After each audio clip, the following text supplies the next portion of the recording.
Hey girl, hey! Hi ladies, how are you doing? Welcome to my channel. If you are new, hi baby, I am Fancy. It is so nice to have you. If you are returning, welcome back for another girl chat. And thank you for all the love and the support. Y'all, I'm just getting back from my son's football game, hence the long sleeves. Like, this is the official first day of the season that I am wearing long sleeves. Like, it was freezing out there on that football field. It was like so cold. So please do forgive me, but I wanted to come with a Q&A. I asked a few ladies on Instagram. So if you don't follow me on Instagram, please do. So I asked a few girls to send me questions as to getting back started, or just questions back to the basics, back to the sugaring basics. So I'm going to go over some of y'all's questions. Again, if you are experienced, if you're that girl, then just support the video and maybe leave a question down below that some other girls may have that you can also answer, and that will be fun. But yeah, just help your sisters out. If you did not get a chance to ask me a question on Instagram, then please do follow me. If you don't have an Instagram, just comment down below your question, and I may do a part 2 in the future, may not, don't know. If I do, I will come back and look at the questions here, and of course I'm going to ask Instagram again. So yes, if you haven't already, please give this video a thumbs up. Please subscribe to the channel if you want to sit pretty, get paid, and live a privileged lifestyle through Christ. And join our Patreon, ladies. We are getting fit. We're snatching them waist. We are in our Bibles, but we are in our bags too. Okay, we're in our Bibles, in our bags. Okay, so definitely join our Patreon if you want to get assistance with your finesse, your mouthpiece, how to dress, how to carry yourself, how to meet the affluent, what to do with the affluent, how to prepare for a successful arrangement. So definitely follow the link, and we have a few spots open. If it says sold out in a specific tier, just simply push see more, and it will show you the other options if there's any, but always click see more and you can see if there's a few spots left. So do join our Patreon. So let's get into this Q&A. Okay, first question. Fancy, how many men should I have on my roster? Baby, that's equivalent to asking me how many children should you give birth to. It's up to you. It truly depends on you. How many men are you willing to deal with? Remember, when you are dealing with these men, you have to deal with multiple personalities. You have to be able to juggle them. Depending on your schedule, are you a mom? Do you have other priorities? How many jobs do you have? How much availability do you have? So you have to be able to manage their personalities and their needs. Again, we are not doing the most. We do not have to earn our spots in these men's lives, but we are going to have to contribute some type of communication, some type of companionship, some type of energy. How much energy are you willing to split amongst multiple people? In addition to that, still keeping the door open to meet and add to your roster. So again, I do have a select few slots on my roster, but I keep it to just enough that I can handle and still have a revolving door, meaning if I want to add someone on, then more than likely I'm going to drop somebody off. So I'm still able to date because again, the number I have, it's easy for me to work with while still dating and keeping that door open in case a new guy comes along. Girl, it just depends. Y'all are like, Fancy, you know what? I'ma have 20. I'ma get money from him. Like 20K a month. I'ma get 1,000 from each of them. Baby, it's not realistic. It's not something that you're gonna be able to handle. If you're not even able to handle one or two, a lot. But again, that's up to you, and that's your business, and that's the energy that you're putting into that aspect in your life, dating and stuff. How do I get a man to invest into me, Fancy? Sis, first you have to invest into yourself. When you get used to living a certain lifestyle that you have provided, then anybody who's taking any kind of time, any kind of energy, any type of attention from any category in your life, and they're requiring that for themselves, you're going to require them to invest into you also. And you're going to immediately not want to deal with them if they're not contributing. It's like, sir, you're not doing anything for me. And then you have the nerve to ask me on a date too. No, it's not happening.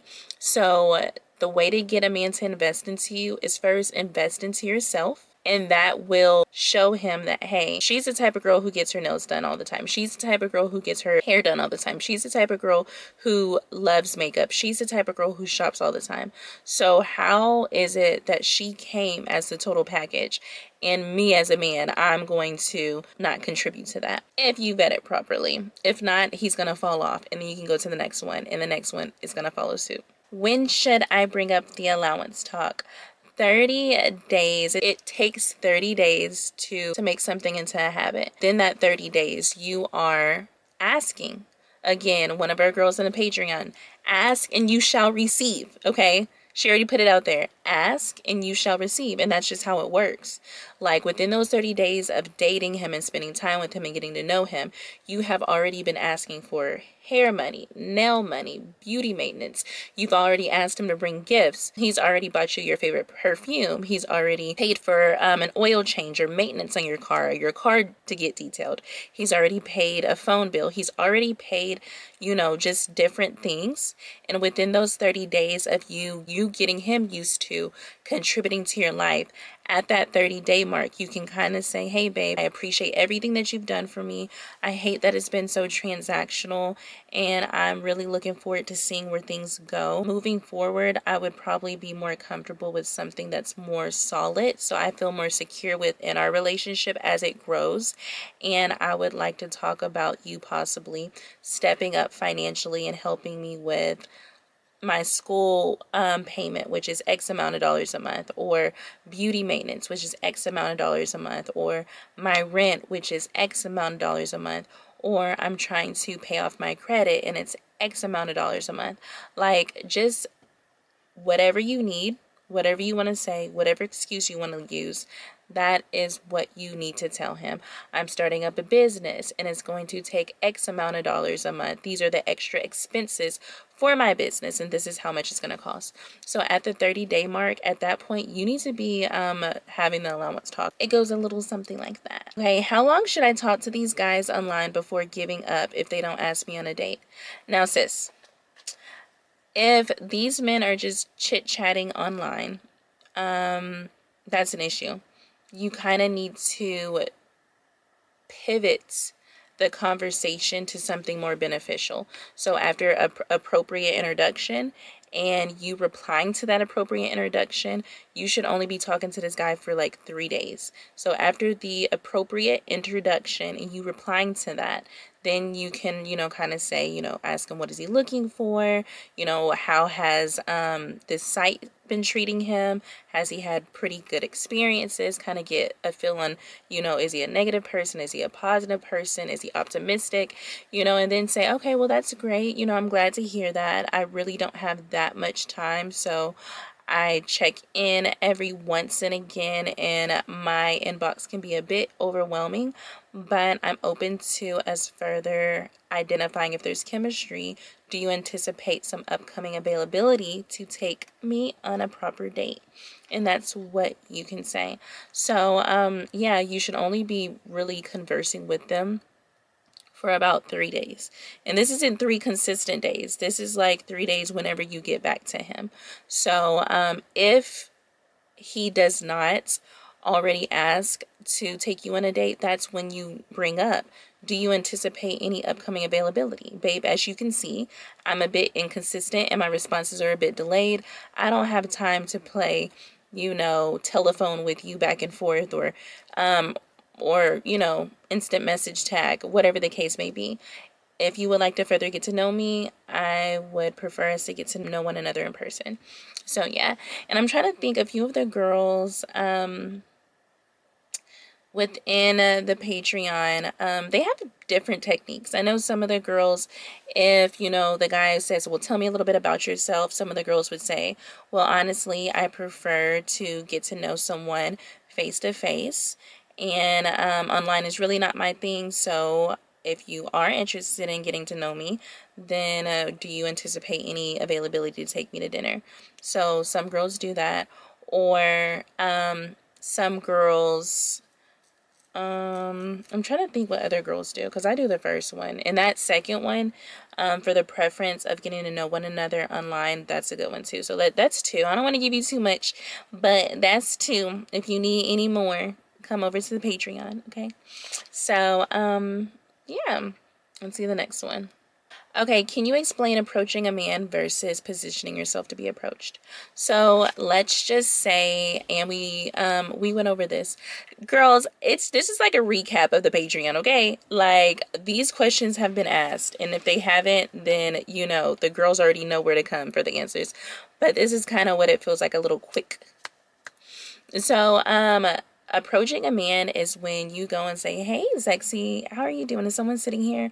Or approaching a man is like going up to him and saying, "Hey, I saw you kind of, look at me. I didn't know if you were single." Like that's approaching a man. And that's something that we don't do. We're not desperate. We're not thirsty. I can't even give you another example because it's just so foreign to me that I just can't even think of a way to approach a man like that. Like that's just any time you're coming to a man to compliment him and let him know I'm interested, and you take the dominant role of asking him out, that's approaching a man. So, positioning yourself to be approached is if you see a man from across the room, he's made eye contact with you multiple times, or maybe he hasn't made eye contact. Maybe he didn't notice that you were there because he has yet to turn around, but you notice he's wearing a Rolex, or you notice that he got out of a real expensive car, or you notice that this man is purchasing a lot of expensive cologne. Then that's when you can go up to him and say, "Excuse me, I had a quick question. I noticed that you were buying these two colognes, and honestly, my dad's birthday is coming up, and I really want to get him something that's not his usual. So, what's something popular that's not too old fashioned, but kind of like hip, kind of like, trending right now?" Then that's when you can open up the fields for him to talk, say something, converse with you. And at that point, you have opened up the stage for him to then, if he's interested, for him to make a move, saying, "Okay, this girl's not stuck up. She's kind. She knows how to go to a man for help. She values a man's opinion." That a lot of times I'll do this. I was like, "You look like you have good taste. Can you help me pick my dad out some cologne? If you have time. If you don't, I totally get it. So sorry to bother you." That's exactly what I say. Like, exactly. And typically, always, I've never had a problem with a man. Like, even if he did have something to do, they never told me because they just seem to have availability when I'm there. So, yeah, I'm sorry. It was raining. It was wet. It was just like that. But listen, if y'all take me as I am. Listen, if y'all are distracted by absolutely anything, then that means lifestyle's not for you, baby. Okay? Because I came for another video, and I came as I was, and I'm putting you on. So listen to the gems that I'm dropping. Okay? So, yes, that's exactly what I would say. So the difference between approaching a man is when you are being the predator. You're seeking out your prey. You're going to let him know. I've heard of girls, so dusty, see a guy come into their job and then find him on Instagram and then slide into his DMs. That's approaching. That's dusty. That's thirsty. Like, baby, I could never. Like, what are you doing? And that's approaching. Positioning yourself is putting yourself in a position where you can be seen, opening up the floor for him to be able to say something to you. So say you're at a bar and you see a table full of businessmen and they are so busy with their conversation that they haven't looked up. That's when you sit here and you get up, take the long way to the bathroom, fix your makeup, spray some perfume on, and walk by the table. They're going to smell you. They're going to see you. You just strut it down the aisle and strut it back up the aisle. Like, that's opening up you know, the door for them to approach you, for you to be approachable. Same thing when it comes to sitting at a bar and, you know, a man has a cocktail. You can say, hey, sorry to bother you. What are you drinking? I want to try something new. Can you kind of describe to me, like, is it sweet? Like, is it, you look like you have great taste. Like, that's the only compliment, if even. So, yeah, let me see what else, because my camera's about to die, so this is going to be really short. What if he pays for my tab but doesn't ask for my number? How do I ask for his number after he's bought me a drink or paid for my tab? Okay, so if a guy has paid for your tab or bought you a drink, and he did not follow up with, so here's my number, or I would love to take you out, or let's do something, that means he's not that interested and he was just being nice. And I say that because he did not need you to tell him to pay for his tab. He didn't need you to tell him to buy you a drink. He offered to purchase you a drink, or he offered to pay your tab. So that means that he doesn't have a problem taking initiative and taking the steps that he wants to take, if he wants to take them. So if he wanted your number, then he would have asked. Please don't say, oh, babe, you bought me a drink. Here's my number. No, ma'am. If he does not get your number for whatever reason, then that means that that is totally okay. He should have bought that drink anyways. And when you do try to give out your number or give out your business card without him asking for it, it kind of shows that, oh, wow, she doesn't get people to buy her drinks all the time. Or, oh, wow, people must not really buy her, you know, pay for her tab that often. And that's exactly what it shows. It shows that you're not used to it. That's why you're desperately jumping on it versus, oh, thanks. I appreciate it. Like, it happens all the time. Like, why wouldn't you have? So those were just a quick few. Again, I don't know how many that is. I really have to get going. So I hope you enjoyed this quick little video. It's just like a little quick Q&A. I will do a story time shortly, girls. I know what y'all are here for. I know what y'all enjoy. So I will do a story time coming up. Again, I don't know if it's going to be the next video or after that. But if you haven't already, please do check out the Patreon. In addition to that, book your one-on-one coaching. It's the time to prepare for the season of giving. So at this time, you need to be securing that bag for the holidays. Like, this is the time, sis. So yeah, book your coaching call. I hope you have a great week, and I will see you in the next girl chat or Q&A or story time or video. Love you, girls. Have a good one. Bye.